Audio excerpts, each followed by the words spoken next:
यहाँ रेडिफाइंड इफेक्ट्स के साथ है और आज मैं आपको दिखाऊंगा कि कैसे अनरियल इंजन में नायगरा फ्लूइड्स के साथ इस रियल टाइम धुएं की सिमुलेशन को बनाना है। यह एक शुरुआती अनुभूत ट्यूटोरियल है जिसे आप अनुसरण कर सकते हैं भले ही आपने पहले कभी नायगरा का उपयोग न किया हो। प्लीज स्केच है निगारा को आधार से सीखने के लिए मैंने अनरियल इंजन 5.7 में फिर से बनाई गई एक पूरी तरह से मुफ्त नायगरा फ्लूइड्स क्रैश कोर्स जारी किया है। हम इन सभी प्रभावों को कवर करते हैं जो आप अभी देख रहे हैं। मैं आपको वास्तविक आग, धुआं, चिंगारी, बिजली और बहुत कुछ बनाने के लिए सिखाऊंगा।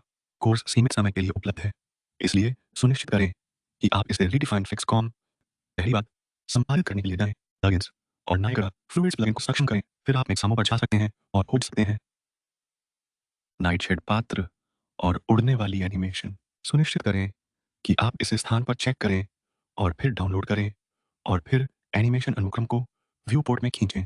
स्केल को 2 पर सेट करें और फिर यहाँ ऊपर जाएं। कोई लेवल अनुक्रम जोड़ें। मैं इसे SQ_Ghost कहूंगा। अब पात्र को अनुक्रमक प्लस साइन में खींचें और उसके साथ आने वाली एनिमेशन का चयन करें। तो अब इसमें उड़ने वाली एनिमेशन होनी चाहिए और आप इसे -40 डिग्री घुमा सकते हैं और बस इसे स्थान पर ले जा सकते हैं। अगला आप राइट क्लिक कर सकते हैं और एक नया नायगरा सिस्टम बना सकते हैं। खाली सिस्टम बनाएं, इसे NS_Smoke Ghost कहें। राइट क्लिक करें, न्यूनतम उपसर्जक जोड़ें F2 और इसे भूत का नाम दें। गुणों के तहत आप इसे निश्चित सीमाओं के साथ GPU सिम बनाना चाहते हैं और फिर उत्सर्जक अपडेट के तहत हमें स्पॉन दर मॉड्यूल के लिए खोजने की आवश्यकता है और स्पॉन दर को 5000 कणों पर सेट करें। आरंभिक कण के तहत हम स्प्राइट आकार मोड को यूनिफॉर्म पर सेट कर सकते हैं और फिर कण स्पॉन प्लस साइन के तहत पुनरुत्पादन के लिए खोजें और आप आरंभिक मेश पुनरुत्पादन स्प्राइट चाहते हैं। यह कणों को पात्र के ऊपर जन्म देगा। तो हम पात्र का चयन कर सकते हैं और कंट्रोल की दबाकर इसे खोज सकते हैं और कंकाल मेष संपत्ति का चयन कर सकते हैं और फिर आप इस तीर पर क्लिक कर सकते हैं और इस तीर पर क्लिक कर सकते हैं ताकि पात्र को लोड किया जा सके। लेकिन हमें कणों को समय के साथ पात्र से चिपका रहना चाहिए। तो कण अपडेट के तहत फिर से खोजें पुनरुत्पादन और हमें अपडेट मेश पुनरुत्पादन स्प्राइट की आवश्यकता है। फिर से तीर तीर अब आप इसे खींच सकते हैं। नायिका सिस्टम को अपने दृश्य में और हमें स्थान को पात्र से मेल खाना चाहिए। तो पात्र का चयन करें और स्थान की कॉपी करें।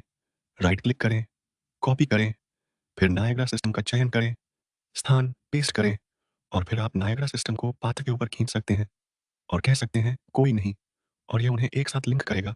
तो अब जब मैं एनिमेशन चलाता हूँ, कण पात्र से चिपके रहते हैं। अगला हमें इससे धुआं उत्सर्जित करने की आवश्यकता है, इसलिए कण अपडेट के तहत सेट के लिए खोजें तरल स्रोत विशेषताएं मॉड्यूल। यहाँ घनत्व धुएं की मात्रा को नियंत्रित करता है, इसलिए मैं इसे 0.1 पर सेट करूंगा और फिर आप राइट क्लिक कर सकते हैं, इमिटर जोड़ें और आपको ग्रिड 3D गैस मास्टर के लिए खोजने की आवश्यकता है। इमिटर जोड़ें, फिर आप इमिटर सारांश स्रोत गोला स्रोत पर जा सकते हैं और गोले को अक्षम कर सकते हैं। स्रोत और इसके बजाय हम इस उपयोग इमिटर स्रोत को सक्षम करना चाहते हैं और यहाँ इमिटर बाइंडिंग के तहत बस डबल क्लिक करें और भूत टाइप करना शुरू करें और अपने भूत इमिटर का चयन करें और फिर इसे अपडेट करने के लिए क्लिक करें और यहाँ आप हैं, हम धुआं निकाल रहे हैं। ओके, फिर लेवल तो सिमुलेशन टैब के तहत विश्व आकार सिमुलेशन बॉक्स के आकार को नियंत्रित करता है। इसे जारी रखने के लिए मैं आपको अपने नंबर दूंगा, इसलिए मैंने 1200 द्वारा 1800 द्वारा किया और पिवट पॉइंट नियंत्रित करता है कि सिमुलेशन का मूल बॉक्स के अंदर कहाँ है, दीवार के किनारे, और मैंने Z पर 0.6 किया। यह उसे जमीन के करीब ले जाता है। अगला हम सिमुलेशन के रेजोल्यूशन को 350 बढ़ा सकते हैं और प्रेशर सॉल्व हाइड्रेशन को 10 पर, जो सिम की गुणवत्ता में सुधार करता है। घनत्व बायोन्सी नियंत्रित करता है कि धुआं कितना भारी है, इसलिए मैं चाहता हूं कि यह नीचे गिर रहा हो, इसलिए मैं इसे सकारात्मक 3 पर सेट करूंगा और आप स्प्राइट रेंडर को बंद कर सकते हैं और मूल रूप से मैं चाहता हूं कि ग्रिड जमीन के ठीक ऊपर बैठा हो, इसलिए आप बस पकड़ सकते हैं नियाग्रा प्रणाली और इसे नीचे ले जाएं जब तक कि यह बस जमीन को छूता है। बस ऐसा। तो यह काम कर रहा है, लेकिन बहुत सारा धुआं पात्र के साथ टकराव के कारण खत्म हो रहा है। इसलिए वास्तव में इस मामले में हम बस इमिटर सारांश टकराव के तहत जा सकते हैं और उपयोग में टकराव को बंद कर सकते हैं। मुझे अभी भी धुएं को जमीन से टकराना चाहिए, इसलिए सीमा के तहत आप ओपन बाउंड्री माइनस सेस को अनचेक कर सकते हैं और यह सिम्युलेटर के नीचे को एक ठोस दीवार के रूप में मानता है। तो अब जब यह अपडेट होता है, आप देख पाएंगे कि धुआं बस सिम्युलेटर के नीचे के साथ खूबसूरती से टकराता है। इसलिए यह ऐसा लगता है जैसे यह जमीन से टकरा रहा है। अगला हमें धुएं को बाईं ओर धकेलने की आवश्यकता है। इसलिए बलों के तहत आप हवा पर जा सकते हैं। गणना सक्षम करें हवा, और इसलिए यह माइनस y अक्ष होगा। इसलिए x पर यह 0 हो सकता है, y पर यह -1 होगा। और हवा की मात्रा मैंने 70 की, तो अब इसे पीछे धकेला जा रहा है। लेकिन एक मुख्य तत्व जो इसकी कमी है वह है टर्बुलेंस। इसे तोड़ने और उस अच्छे विवरण को प्राप्त करने के लिए इसलिए हम टर्बुलेंस 1 पर जा सकते हैं और गणना टर्बुलेंस सक्षम करें। टर्बुलेंस आवृत्ति को आप प्रत्येक अक्ष पर व्यक्तिगत रूप से नियंत्रित कर सकते हैं, लेकिन मैं इसे केवल एक संख्या के साथ नियंत्रित करना चाहता हूं। इसलिए मैं तीर पर क्लिक करूंगा और कहूंगा फ्लोट से वेक्टर, और इसलिए इस संख्या के बड़े होने पर शोर छोटा होता है। इसलिए वास्तव में मैं इसे सेट करूंगा जो मेरे लिए अधिकांश मामलों में। तीर पर क्लिक करें और फ्लोट से वेक्टर कहें और इसे 400 पर सेट करें। तो अब धुआं टर्बुलेंस के साथ टूट रहा है, और बस यह दिखाने के लिए कि आवृत्ति कैसे काम करती है, यदि मैं मान को 1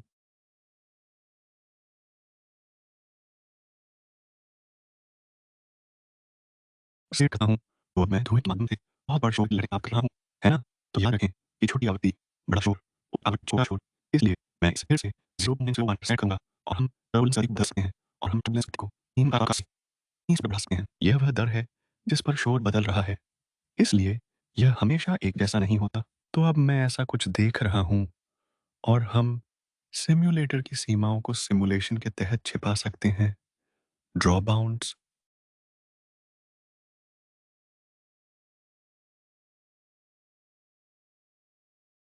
आप इसे अनचेक कर सकते हैं, और यथार्थवाद को और बढ़ाने के लिए आप दो टर्बुलेंस को एक दूसरे के ऊपर रख सकते हैं। इसलिए हम टर्बुलेंस सक्षम कर सकते हैं दो, और आमतौर पर आप टर्बुलेंस में से एक को दूसरे की तुलना में बड़ी आवृत्ति बनाएंगे। इसलिए इस आवृत्ति के लिए मैं एक बार फिर इसे फ्लोक्स वेक्टर बनाऊंगा और इसे सेट करूंगा। मान लीजिए शोर पहले रिकॉर्ड बड़ा होगा, मैं टर्बुलेंस सेट करूंगा गति 1 और टर्बुलेंस गेन, फिर से फ्लोट से वेक्टर, और मैं इसे एक छोटे मान दूंगा। इसलिए शायद इस एक के लिए बस 200। और इसलिए अभी क्या हो रहा है? धुएं में यादृच्छिक व्यवहार। अब मैं चाहता हूं कि धुआं थोड़ा तेजी से डिसिपेट हो। इसलिए सिमुलेशन डिसिपेशन रेट डेंसिटी के तहत आप इसे 0.6 पर बढ़ा सकते हैं। इस मान के बढ़ने पर धुआं तेजी से गायब होता है। इसलिए अब अधिकांश धुआं अंत तक पहुंचने से पहले डिसिपेट हो जाता है। सिम्युलेटर जो मैं चाहता था। तो अब आप पात्र को एक अदृश्य सामग्री देना चाह सकते हैं। इसलिए आप दाएं क्लिक कर सकते हैं, एक नई सामग्री बना सकते हैं। इसे m_ghost इनविजिबल कह सकते हैं, और आप ब्लेंड मोड को ट्रांसल्यूसेंट बनाना चाहते हैं।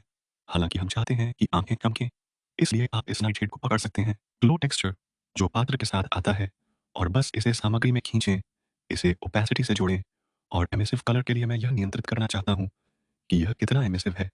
इसलिए मैं M दबाए रखूंगा और एक मल्टीप्लाई नोड बनाऊंगा।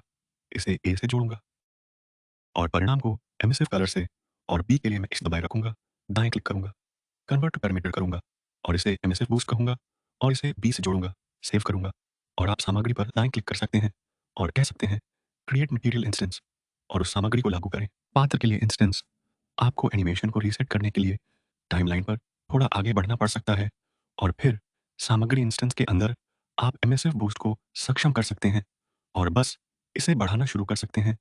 यह उन एमिसिव भागों को अधिक चमकदार बना रहा है। तो यहाँ आप जाते हैं। मैंने इनमें से कुछ सेटिंग्स पर काफ़ी तेज़ी से चर्चा की है।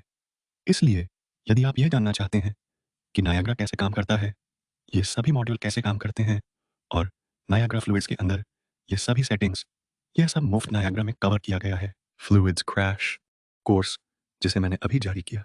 मुफ्त कोर्स में 20 वीडियो और 7 पूर्ण फैक्ट शॉट शामिल हैं, जहां हम विस्तृत आग, धुआं, चिंगारी, बिजली, ये सभी प्रभाव कवर करते हैं जो आप अभी देख रहे हैं। यह पूरी तरह से शुरुआती के अनुकूल है। इसलिए यदि आप नायाग्रा के साथ सीखना जारी रखना चाहते हैं, मेरे साथ सुनिश्चित करें कि आप इसे redefinefacts.com/witcher पर प्राप्त करें जब तक यह उपलब्ध है। लिंक विवरण में है। और इसे साथ देखने के लिए धन्यवाद। मुझे उम्मीद है कि आपने बहुत कुछ सीखा। हमने नायग्रा और नायग्रा फ्लूइड्स के मूल बातें कवर की, धुआं कैसे उत्पन्न करें, कैसे अधिक यथार्थवाद के लिए कुछ टर्बुलेंस जोड़ें। तो यदि आपको यह सहायक लगा, तो मैं एक थम्स अप की सराहना करूँगा और सब्सक्राइब करना ना भूलें। देखने के लिए बहुत धन्यवाद और मैं आपको अगले में देखूँगा।